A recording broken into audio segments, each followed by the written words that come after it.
عليكم ورحمة الله وبركاته. إن الحمد لله نحمده ونستعينه ونستهديه ونستغفره ونعوذ بالله من شرور أنفسنا وسيئات أعمالنا. من يهده الله فلا مضل له ومن يضلل فلا هادي له. أشهد أن لا إله إلا الله وحده لا شريك له وأشهد أن محمدا عبده ورسوله. يا أيها الذين آمنوا اتقوا الله وقولوا قولا سديدا يصلح لكم أعمالكم ويغفر لكم ذنوبكم ومن يطع الله ورسوله فقد فاز فوزا عظيما. الحمد لله الذي بنعمته تتم الصالحات. ربنا آتنا من لدنك رحمة وهيئ لنا من أمرنا رشدا. اللهم آت نفسي تقواها وزكيها وأنت خير من زكاها أنت وليها ومولاها. Alhamdulillah, syukur pada Allah Subhanahu wa taala kerana dengan rahmat dan juga limpah kurnia Allah Subhanahu wa taala berikan pada kita kesempatan dan juga ruang waktu.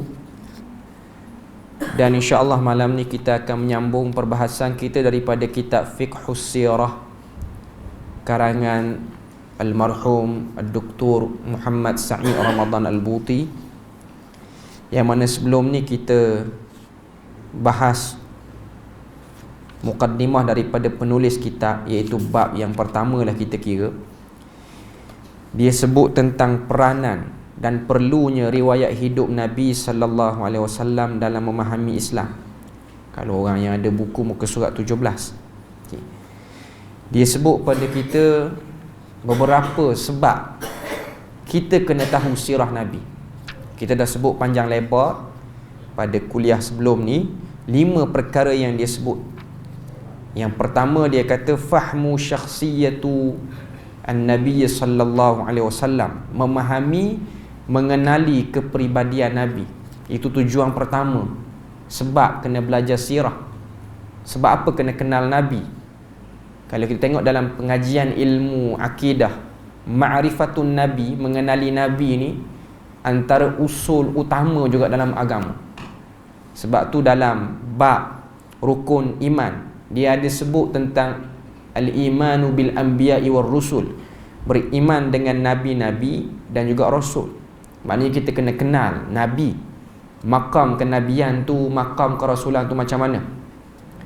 Yang kedua yang disebutkan, dia kata supaya manusia seluruhnya dapat meniru dan mengikut suatu contoh yang unggul dalam segenap lapangan hidup yang harmoni. Kenal nabi. Lepas tu tujuan kenal tu untuk apa? Untuk tiru dan ikut.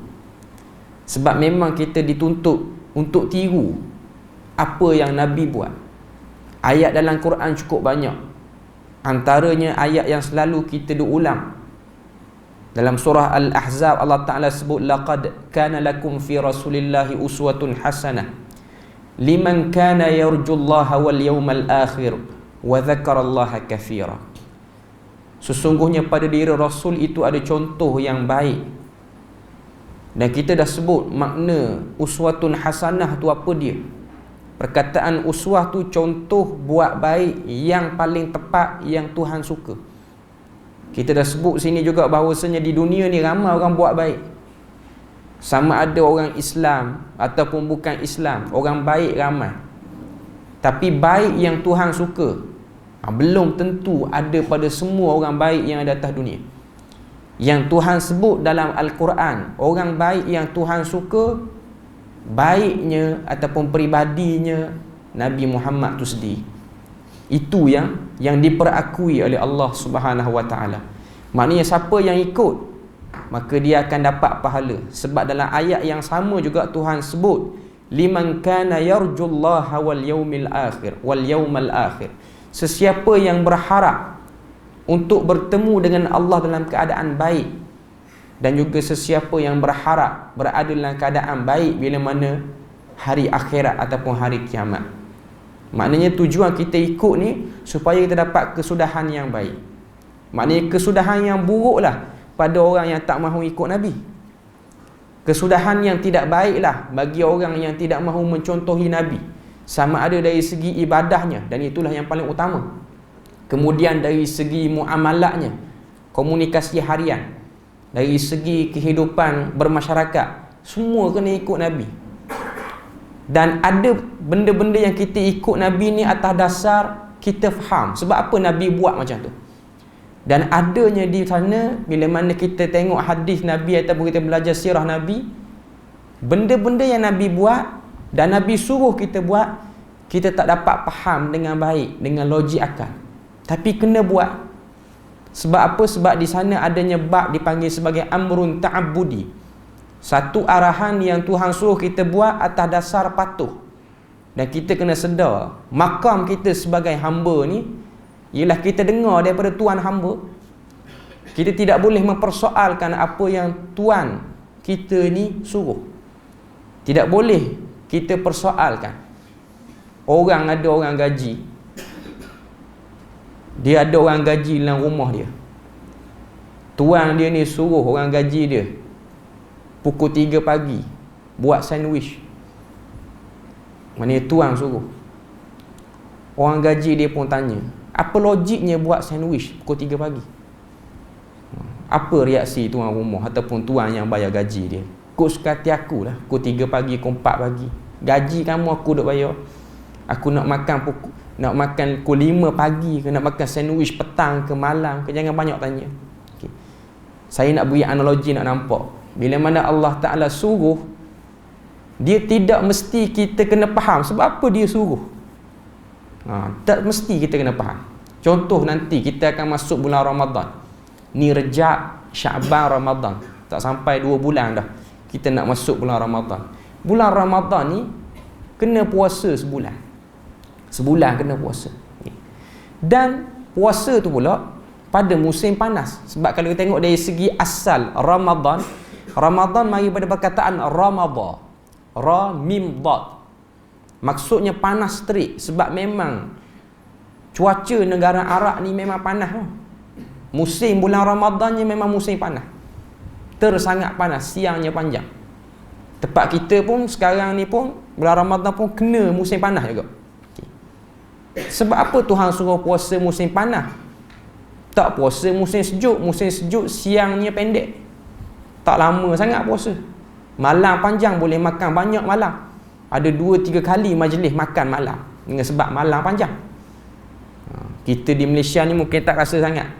Saya belajar di Jordan dulu, adalah pengalaman musim sejuk. Musim sejuk. Dan dia pernah tanya orang-orang tua di Jordan, pernah tak bulan Ramadan kena musim sejuk? Pernah juga. Musim sejuk ni pendek dia punya siang dia pendek. Tapi musim sejuk ni musim orang tak keluar rumah. Dan bila mana cuaca sejuk, salji turun ataupun cuaca sampai negatif, dia jadi cepat lapar juga walaupun siang tu pendek. Dia memang keadaan manusia macam tu. Okay. Cuma nak beritahu, ada sebahagian orang dia fikir, sebab apa Tuhan tak buat puasa ni seperti itu, ataupun keadaan seperti itu. Okay. Jadi kalau tengok manusia bila mana dia terlampau meraihkan logik, kita akan tengok dia berani lawan suruhan Tuhan. Sebab tu kita tengok di Algeria, kalau saya tak silap lah, di Algeria ataupun Aljazair ni, lama dah cerita ni lama, saya tak ingat nama ulama yang menentang seorang pemerintah. Pemerintah Algeria ni dia pelik sikit. Dia tak suka rakyat dia puasa bulan Ramadan, tak suka. Okay. Jadi dia buat satu perubahan. Dia kata puasa kita tak akan buat sebulan direct. Untuk bulan Ramadan ni kita ambil seminggu je puasa. Minggu pertama kita puasa, minggu kedua kita tak puasa. Minggu kedua tu kita puasa bila? Kita puasa Syawal nanti pula. Lepas tu, lepas bulan Syawal, Zulkaidah, okay, kita letak kat Zulkaidah pula seminggu. Lepas tu Zulhijjah pula seminggu. Jadi cukup 4 minggu, cukup dah sebulan. Cuma tak mahu puasa sebulan direct. Sebab apa? Tidak produktif. penjawat awam letih. Banyak kerja tangguh. Okey. Jadi dia ada satu orang, kalau saya tak silap nama tokoh tu Birgivi, Imam Birgivi nama dia. Okey. Sebahagian besar ulama yang takut kena tindakan, dia mengiyakan idea pemerintah tu. Tak apa, boleh hejah, dia kata. Clear, fatwa boleh hejah. Okay. Cuma pada waktu tu ada seorang yang tak mahu beri jawapan lagi, Birgivi. Jadi dipanggil dia menghadap pemerintah. Pemerintah tu pun tanya, apa pendapat kamu kalau kita ejah puasa macam tu, seminggu bulan ni, seminggu bulan ni, seminggu bulan ni. Dia kata, aku akan beri jawapan dengan syarat kamu buat siaran live semua channel TV. Aku akan jawab dalam siaran live tu. Aku tak akan jawab pertemuan 2 mata ni, 4 mata ni. Aku akan jawab dalam siaran live. Akhirnya pemerintah tu setuju. Buatlah siaran live di Jabat Pentadbiran dia ke mana. Kalau macam kita ni Putrajaya kot situ, habis channel TV tayang. Okay. Naik Imam Birgivi, ataupun sebahagian kata Bargova nama dia, rasanya Birgivi. Dia kata, benarlah Allah dan Rasul bila mana ia memerintahkan kita untuk puasa sebulan Ramadan. Dan sangat-sangat sesatlah pemerintah ni suruh kita puasa seminggu bulan ni, seminggu bulan ni. Oh, dia nak ambil peluang tu. Bila mana live tu dia sebut, benarlah Nabi dan Rasul dan tak pakarlah pemerintah ni, jangan duk dengar dengan dia ni. Sebutlah live tak boleh kat. Sebab live pada waktu tu. Ngam-ngam habis live kena hukum bunuh tu. Tapi dia sudah sebut kebenaran yang jelas. Tak ramai lah orang nak sebut macam ni. Cuma inilah yang disebut sebagai berkata benar di hadapan pemerintah yang zalim, sebab dia sedang arah kita tidak taat kepada hukum Tuhan. Dia arah kita untuk tidak taat pada hukum Tuhan. Dia suruh hejah hukum Tuhan tu. Cuma nak beritahu pada kita belajar sirah Nabi, kita nak ikut macam Nabi buat tu. Itu sekadar selingan awal-awal kita nak peringat balik apa yang disebutkan oleh penulis. Malam ni kita nak masuk bab sumber-sumber sejarah ataupun sumber-sumber sirah. Bila sebut sirah ni, di mana ambilan sirah ni? Cerita-cerita Nabi ni kita nak ambil di mana? Kata Syekh Ramadan Al-Buti, Syekh Sa'id Ramadan Al-Buti, muka surat 21, iaitu berhubung dengan sumber-sumber sejarah Rasulullah, bolehlah kita bahagikan seperti berikut. Yang pertama, sumber pertama cerita kenabian, cerita perjalanan hidup Nabi ni sudah pastinya kita pun dah boleh agak Kitabullah Al-Quran, yang pasti. Dia sebut secara kasar sini, ianya merupakan sumber utama untuk memahami garis-garis kasar penghidupan Muhammad Rasulullah sallallahu alaihi wasallam. Pendedahan sejarah hidup Rasulullah dalam Al-Quran melalui salah satu aliran berikut. Yang pertama, memaparkan beberapa bahagian dari penghidupan baginda, seperti ayat-ayat yang diturunkan mengenai peperangan Badar, Uhud, Al-Khandaq atau Al-Ahzab, juga seperti kisah perkahwinannya dengan Zainab binti Jahsh. Yang kedua, mengulas pertempuran-pertempuran dan kejadian-kejadian ini adalah untuk memberi penjelasan selanjutnya kepada apa yang dimuskilkan atau untuk menerangkan beberapa kesamaran tentang pertempuran dan peristiwa-peristiwa atau menarik perhatian umat Islam terhadap sesuatu iktibar. Sumber pertama bagi sirah Nabi ni bukan Nabi Muhammad je. Nabi-Nabi yang disebut dalam Quran tu 25 Nabi. Walaupun Nabi ni ramai. Dalam satu hadis, sahabat tu dia riwayat, dia kata Nabi sebut, Rasulullah sebut bilangan Nabi ni 24,000 dan bilangan Rasul 300 lebih. Yang diketahui Nabi dan Rasul dalam Quran sebut 25 saja. Sebab apa tak sebut yang ribu-ribu tu? Kita kena tahu Quran dia bukan buku sejarah, dia buku hidayah. Dia kitab hidayah.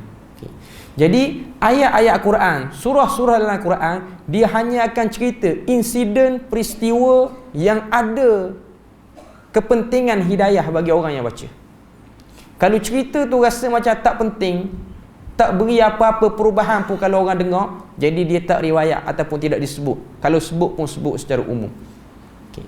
Sebab tu kalau kita baca Quran, kita nak tahu cerita Nabi sebelum Nabi lahir, ada satu surah saja, iaitu surah Al-Fil. Tu saja surah yang cerita peristiwa sebelum Nabi lahir. Tu pun tak cerita tarikh bila, tahun apa, tak cerita. Dia hanya cerita kalau kita baca surah Al-Fil, alam tara kaifa fa'ala rabbuka bi ashabil fil. Tidakkah kamu lihat dengan mata kamu apa yang telah kami lakukan kepada tentera bergajah? Kalau orang yang nak tadabbur Quran, dia akan tengok ayat pertama surah Kahfi ni, Allah Ta'ala sebut alam tara. Tidakkah kamu lihat? Perkataan tara dalam bahasa Arab maksudnya melihat dengan mata. Kita tengok, macam mana kita tengok muka sama-sama kita. Itu yang digunakan dalam bahasa Arab, tara. Okay. Tapi kalau kita akhir zaman, umat akhir zaman, kita baca ayat tu, Allah Ta'ala kata alam tara kaifa. Tidakkah kamu lihat dengan mata kamu macam mana kami buat terhadap tentera bergajah?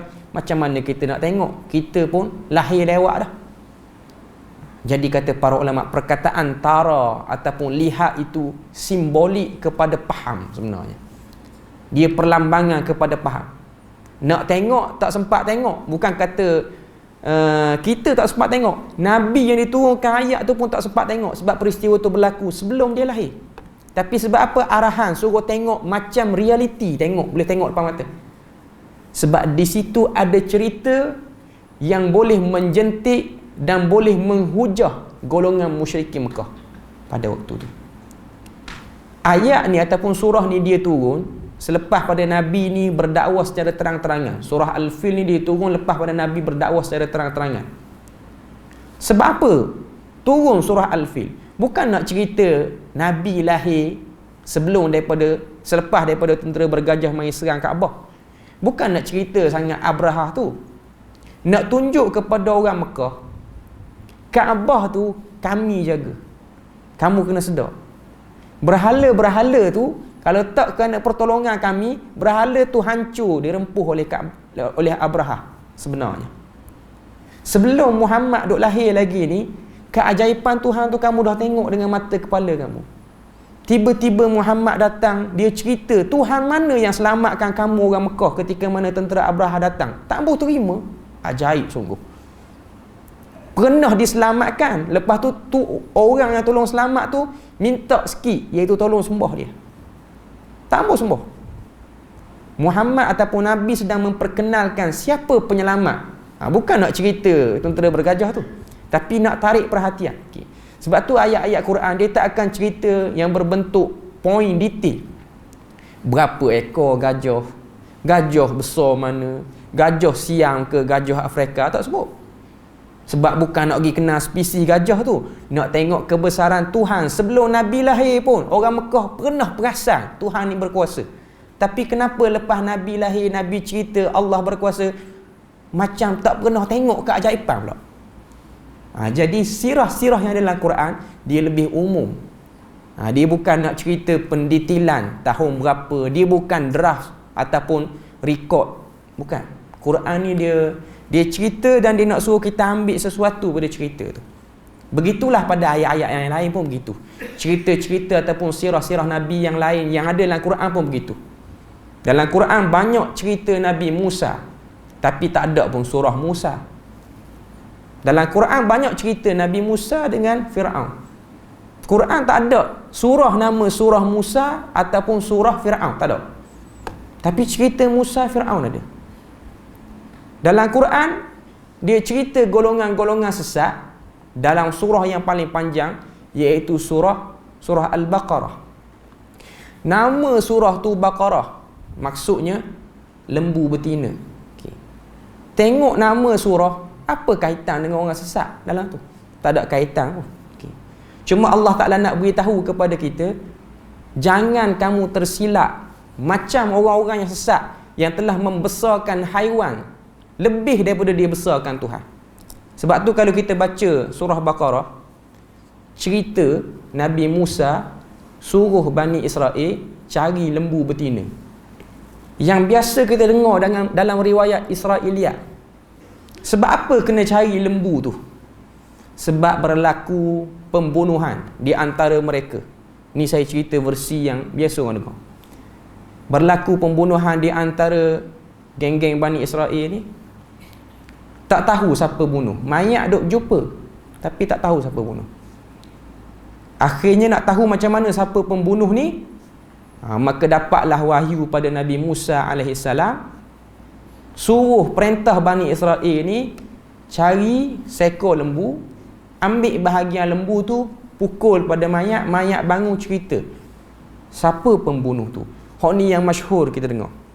Masyhur kita dengar yang itulah. Okey.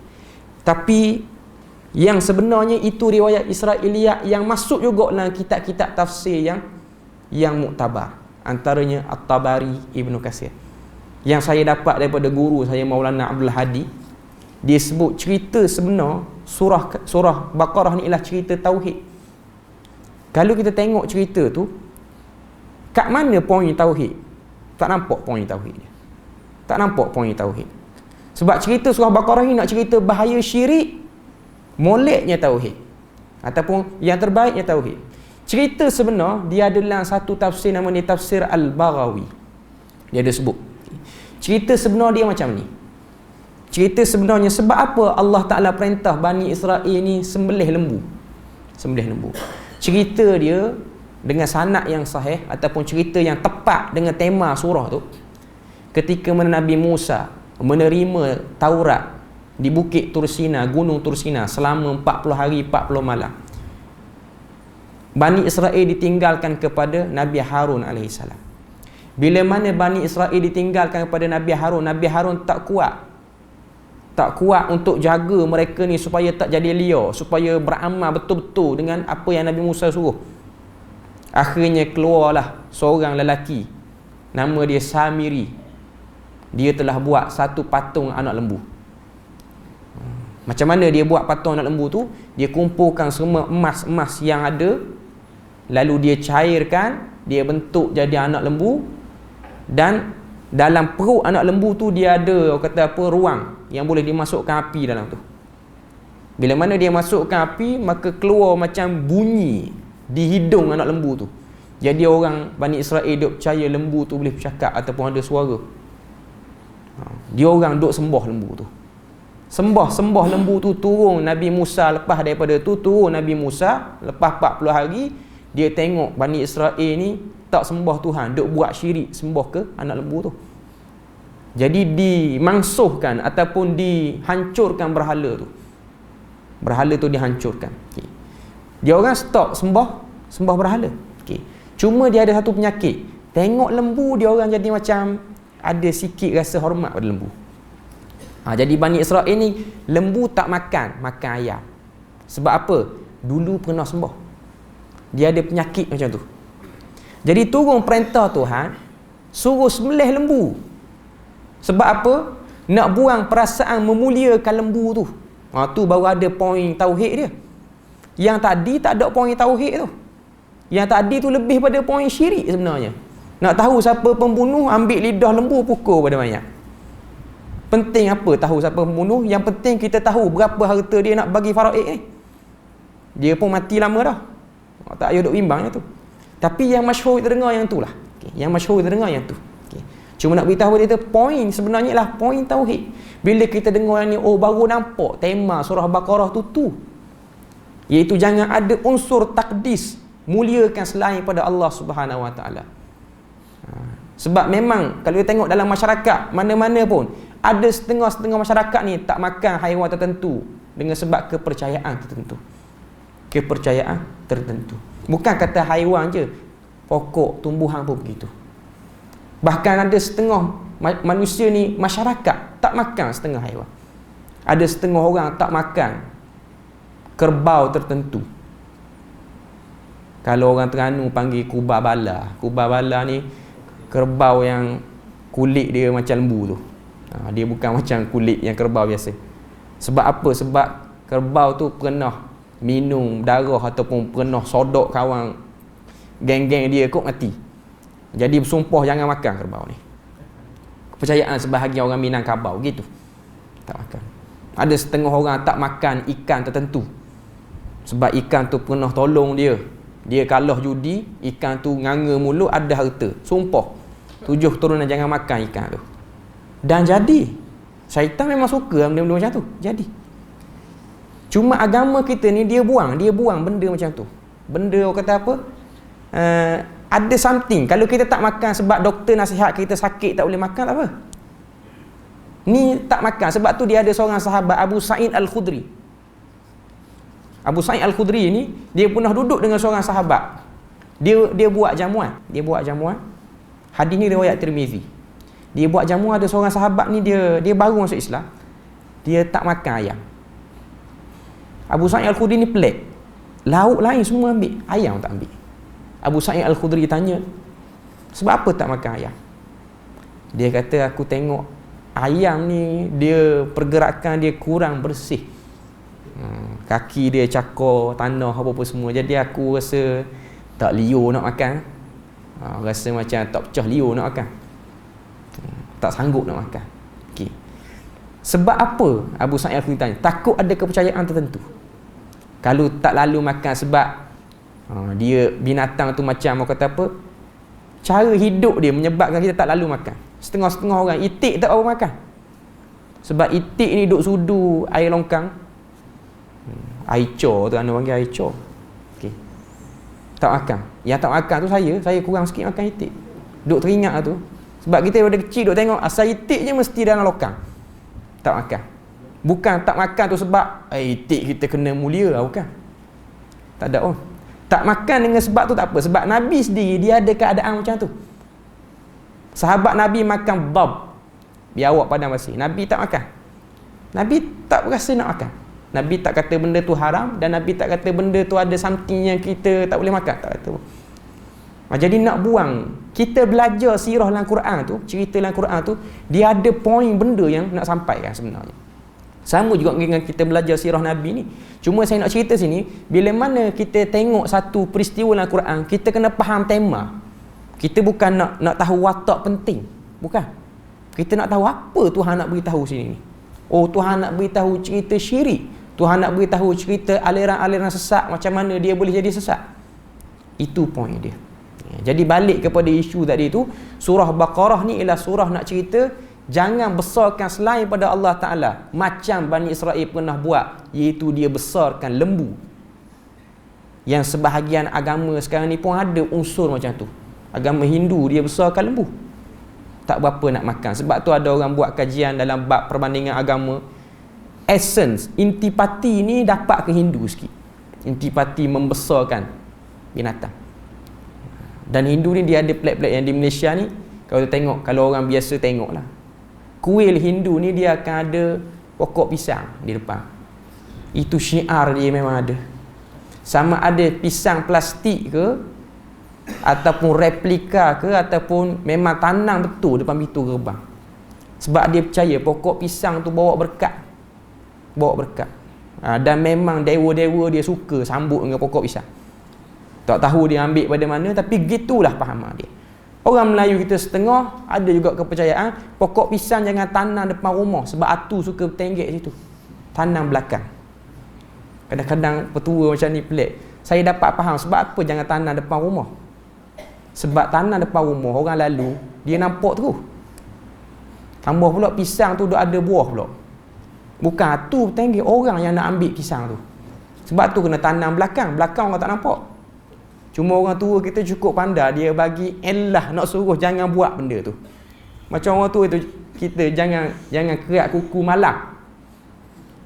Padahal tak mau bagi kuku tu luka ataupun jari luka. Sebab pencahayaan rumah orang tua dulu pelita je, bukan lampu terang macam kita. Bukan ada lampu pendar floor ni. Okay. Sekarang ni nak kerak kuku pukul 3 pagi pun tak apa. Okay. Cuma dia punya larangan tu jangan kerak kuku. Cepat mati. Kita dengar cepat mati, kita tak kerak. Dia punya elah tu sedap. Sedap. Jangan duduk atas bantal, nanti naik bisu, benda gitu. Dia letak elah tu sedap. Kita budak-budak percaya, besar sikit, cekedik, pandai sikit, baru tahu sebab. Baru tahu sebab dia. Okay. Cuma nak beritahu Quran bila mana dia cerita sirah, dia nak cerita tentang poin penting. Sebab tu Quran dia punya sirah dia tidak detail. Tapi cerita tu cerita betul lah. Cerita tu cerita betul. Okay. Contoh bulan Rejab orang duk cerita Isra' Mi'raj. Quran tak sebut pun Isra' Mi'raj berlaku bila. Sebab Quran bukan nak suruh kita tahu bulan mana. Quran nak suruh kita tahu apa yang berlaku dalam Isra' Mi'raj dan apa yang berlaku sebelum dan selepas Isra' Mi'raj. Tu yang Allah Ta'ala nak beritahu. Mana yang Allah Ta'ala nak dengar. Allah Ta'ala ni maha mendengar. Sebab kau tengok Isra' Mi'raj ni berlaku selepas 4 duka cita yang berturut-turut berlaku pada Nabi. Pertama, kematian pak saudara. Kedua, kematian isteri. Ketiga, dihalau daripada Taif. Keempat, di pulau selama 3 tahun.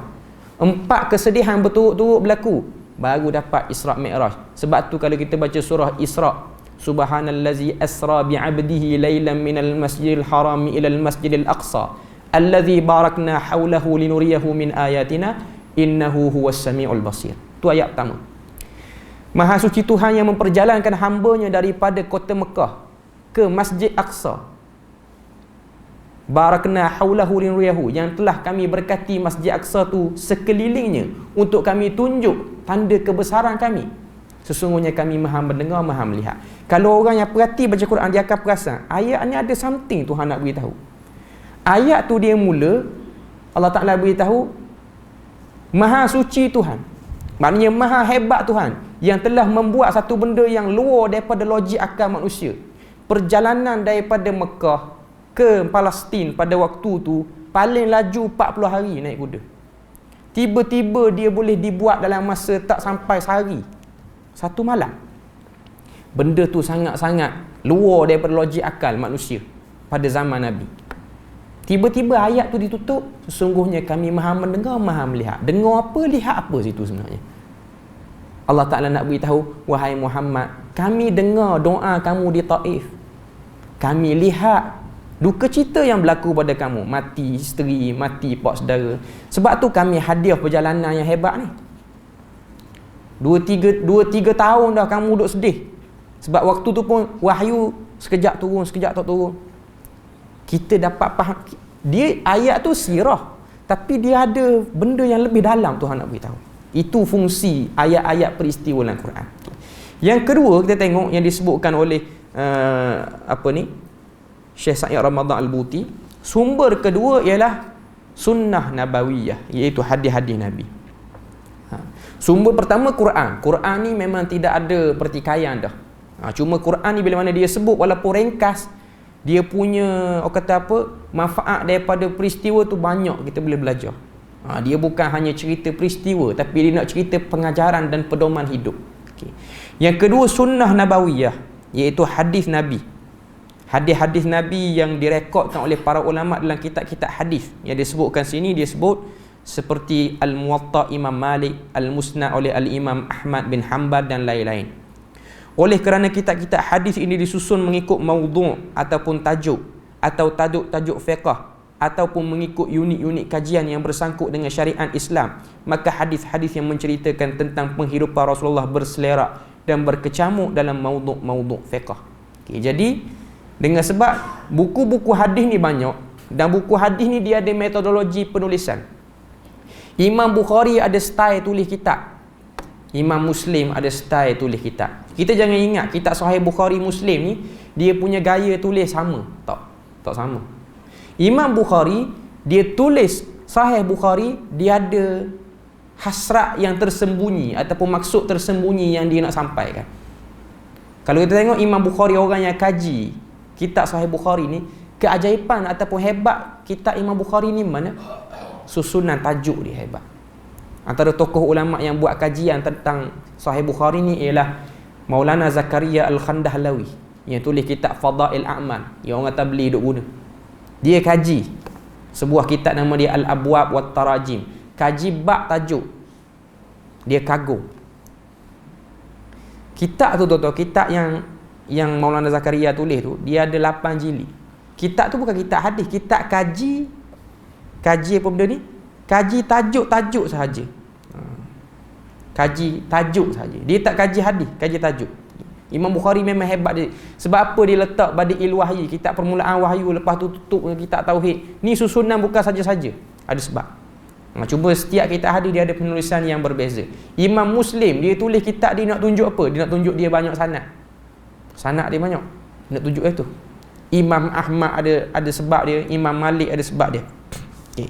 Jadi itu benda yang nak disampaikan. Maknanya bila mana kita nak ambil riwayat sirah dalam kitab-kitab hadis ni, dia banyak kerja kita kena buat. Sebab kitab hadis ada disusun ikut bab-bab fiqh, ada disusun ikut bab-bab agama bermula daripada iman sampailah kepada bab tauhid apa semua. Itu yang dia sebut.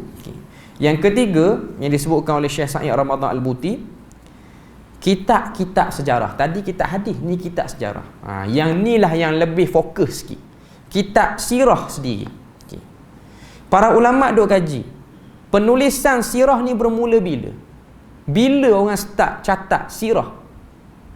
Dikatakan yang mula-mula sekali tulis, yang paling awal tulis ialah tabi'in. Sahabat tak pernah tulis. Tak pernah tulis buku tu, dia tulis tajuk dia sirah, tak pernah tulis. Siapa yang tulis? Urwah bin Zubair dan juga Abban bin Uthman. Dua-dua orang ni anak sahabat. Urwah bin Zubair bin Al-Awwam. Zubair bin Al-Awwam biras Nabi dan juga 10 orang yang dijamin syurga. Kemudian Abban bin Uthman bin Affan, anak kepada Uthman bin Affan. Dua orang ni lah yang paling awal dia buat catatan sirah. Dia cari hadis-hadis perjalanan hidup Nabi yang paling awal. Lepas tu diteruskan oleh Ibnu Syihab Az-Zuhri. Tapi sayangnya dia punya rekod ni hilang semua. Boleh katakan totally lost, hilang. Ketika mana runtuhnya kerajaan Abbasiyah, diserang oleh Mongol ataupun Tatar pada waktu tu, hilang. Kecuali yang tinggal rekod daripada seorang tabi'in nama dia Wahab ibn Manbah. Di mana dia simpan tu? Di Eropah, di universiti di Eropah, sama ada di Oxford ataupun di Harvard, situ simpan. Dia punya rekod asal. Wahab bin Manbah ni wafat tahun 110. Itu antara rekod awal yang masih disimpan. Habis zaman tabi'in, masuk zaman yang kedua, iaitu zaman tabi'ut tabi'in. Zaman tabi'ut tabi'in yang dimulai oleh Ibnu Ishaq. Ibnu Ishaq yang wafat tahun 152 Hijrah. Sirah Ibnu Hisham, kita pernah dengar sirah Ibnu Hisham kan? Ibnu Hisham tu bukan anak murid Ibnu Ishaq. Cuma Ibnu Hisham dia banyak ambil riwayat dengan satu orang anak murid Ibnu Ishaq. Saya tak ingat nama apa. Jadi orang kata kalau nak tengok riwayat Ibnu Ishaq, tengok kitab sirah Ibnu Hisham, lebih kurang sama. Riwayat dia sama. Kemudian Tabaqat Ibn Sa'ad. Ini juga antara kitab hadis, kitab sirah yang awal. Kemudian Al-Waqidi. Ini antara nama-nama ulama hadis lah. Sampailah kepada zaman kita ni dan zaman-zaman seterusnya. Zaman kita ni yang orang kata apa, para ulama tulis secara komplit lah. Kalau di Nusantara ni pun ada. Antaranya Profesor Hamka ada tulis tentang sejarah umat Islam di dunia. Dan kalau belah utara ni Mustafa Abdul Rahman, Ustaz Mustafa Abdul Rahman daripada Gunung Semanggun, Perak. Bukan orang Malaysia pun, orang Indonesia. Tuan-tuan kalau tengok perjuangan Mustafa Abdul Rahman ni, dia kalau saya tak silap dia meninggal di Pulau Pinang. Kalau saya tak silap Mustafa Abdul Rahman ni dia orang Indonesia. Dia antara orang yang buat pembaharuan di kampung dia lah, di Indonesia tu. Okay. Tapi dia datang ke bahagian utara Malaysia kita ni, dia tak diterima juga dengan mudah. Kalau kita baca dah, saya pernah baca kisah dia di Pulau Pinang. Dia mula-mula duduk di Gunung Semanggun. Dia belajar dengan satu orang tokoh. Lepas tu dia berpindah ke Pulau Pinang dan dia terjemah hadis 40. Dan banyaklah usaha pembaharuan yang dia buat. Ada kata dia sezaman dengan Hamka, ada kata dia atas sikit pada Hamka. Kita beri lalu azan tu.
Kita sambung sikit cerita Mustafa Abdul Rahman tadi. Tokoh pembaharuan dia ada tulis satu kitab sirah 5 jilid dia tulis. Kitab sirah tu, tapi saya tak pasti dicetak lagi ke tak, tapi asal dia tulis dalam tulisan Jawi lah. Dia kalau kita baca, dia bawa pembaharuan di Pulau Pinang, tak semua orang boleh terima. Antara benda yang dia kena, anak dara dia dikacau, rumah dia tu tempat orang buang air besar, rumah dia atas kata penganjung rumah. Itu yang dibayar dalam dakwah dia. Dia pergi dakwah mana-mana, orang lempar dia apa semua. Cuma lepas daripada dia meninggal, dia punya buku-buku tu orang start cari. Dan dia dianugerahkan sebagai tokoh pembaharuan oleh OIC tahun 2010. Maknanya OIC bagi anugerah tokoh pembaharuan, reformis lah kira, di kawasan negara kita ni. Dan ramai orang buat kajian terhadap dakwah dia sehingga peringkat master dan PhD. Cuma nak beritahunya, bila mana kita buat satu benda kerja agama ni, itulah benda yang kita kena bayar. Peringkat awal susah orang nak terima sebab orang tak nampak. Dia macam Nabi dia bawa satu benda yang orang tak boleh nak faham. Nabi kata sembahan-sembahan berhala ni batil. Sembahan berhala ni batil. Tapi orang-orang duk faham sembah berhala berkat. Sebab yang sembah berhala tu semua geng kaya-kaya semua. Satu benda yang sangat-sangat susah untuk dia orang terima. Dia orang sembah berhala, dia orang makin ramai anak, dia orang makin ramai isteri, harta makin banyak, pengaruh makin luas. Tiba-tiba datang Muhammad, budak muda ni, kata berhala ni tak pakar, tak payah sembah. Satu benda yang agak susah untuk dia orang tinggal. Dia orang susah nak faham. Sebab dia orang dah nampak punca keberkatan tu kat mana, iaitu pada berhala. Dan benda tu ambil masa. Dan kalau kita tengok perjalanan hidup Nabi ni, 23 tahun Nabi ambil masa untuk clear benda tu. Semua orang akan lalui benda yang sama. Di mana-mana tempat pun, kalau orang tu dia nak bawa kebenaran, dia akan melalui benda tu. Macam tuan-tuan di Perlis ni lain sikit pada orang. Orang akan bercakap. Saya mula-mula mari Perlis, orang duk tanya, Perlis? Orang tanya kita daripada Kemahaman, daripada Terengganu, pindah kerja Jabatan Mufti Perlis. Ada seorang bocik tanya, Perlis ni lain. Saya kata tak lain. Hak saya mengaji tu, hak yang saya duk mengaji di Jordan apa habis ratus-ratus ribu, hak tu hak Perlis duk buat tu. Hak yang kita duk buat ni tak ada lagi hak yang saya mengaji. Dia jadi muka lagu lain.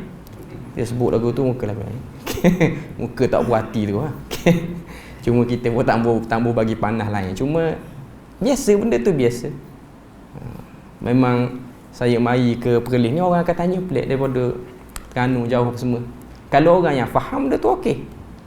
Macam 2-3 hari ni keluar surat rasmi daripada Jabatan Mufti, arahan pada imam untuk memperkenalkan zikir lepas salat. Surat tu tulis edaran buku zikir lepas salat. Okay.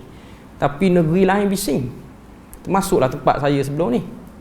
Grup WhatsApp lama saya left dah grup tu sebab kita tidak duduk di negeri tu. Buat apa kita nak duduk dalam grup tu? Okay.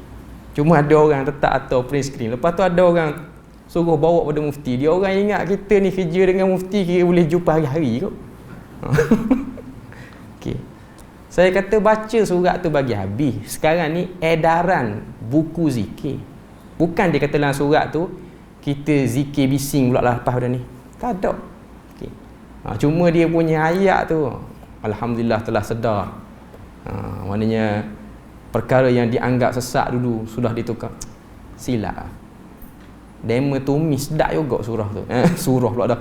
Surat tu. Okay. Cuma nak beritahu dia orang nak cari pasal dia akan cari pasal. Dia akan cari pasal. Okay. Arahan lah tu ialah bila mana ada waktu tertentu imam dia kena baca, tujuan dia untuk bagi orang lancar zikir tu. Zikir tu. Zikir mana? Zikir yang ada sini. Yang duk tampar dia semua masjid ni. Zikir ni. Dan benda tu disebut oleh Al-Imam Syafi'i sendiri.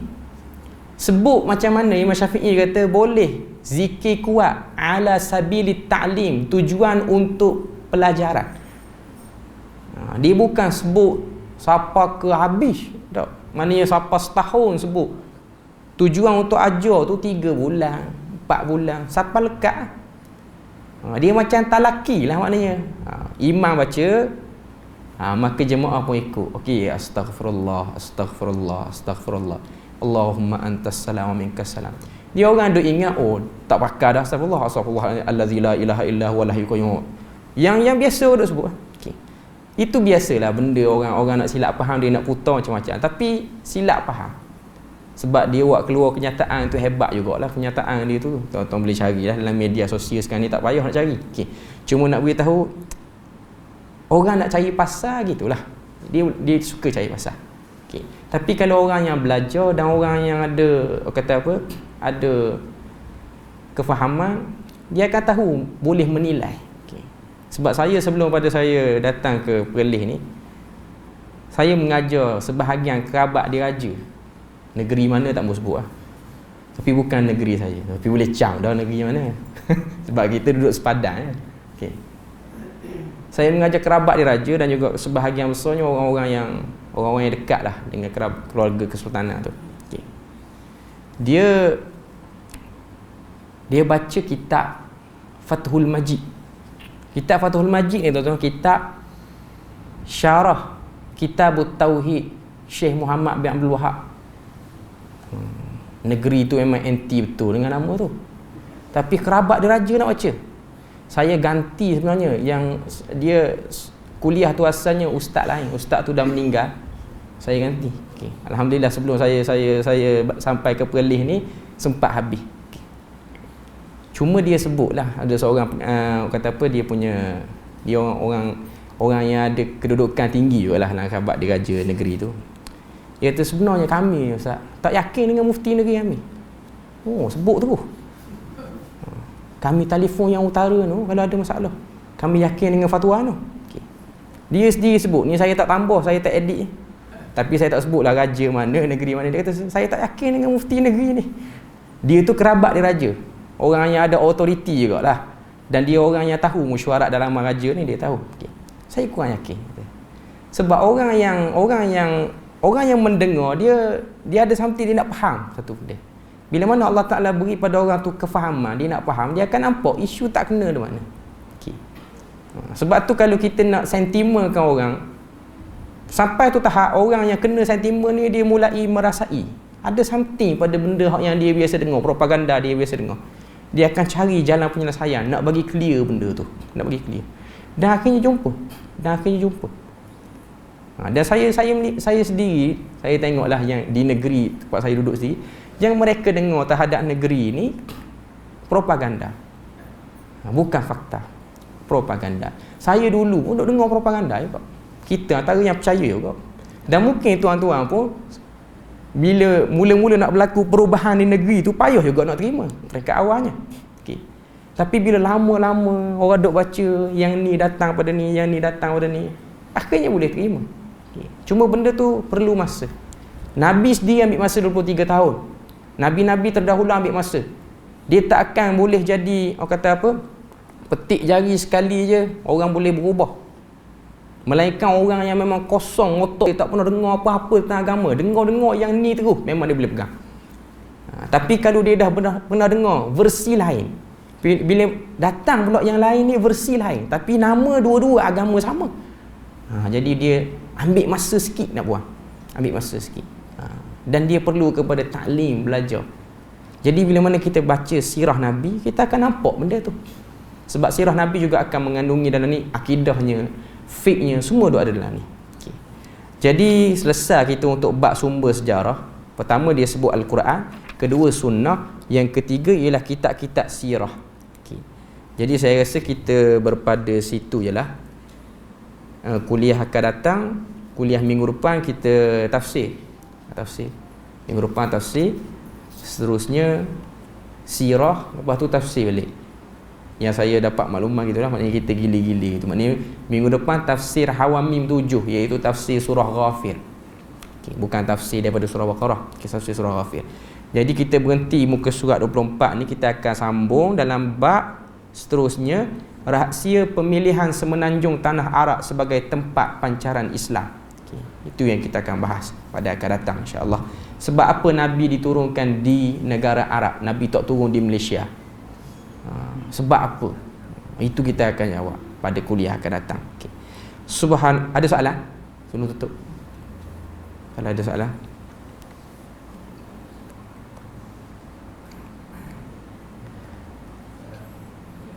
Tak ada? Kalau tak ada, kita berhenti, kita tangguh situ. Subhanakallahumma wa bihamdik, asyhadu an la ilaha illa anta wa astaghfiruka wa atubu ilaik. Wassalamualaikum warahmatullahi wabarakatuh.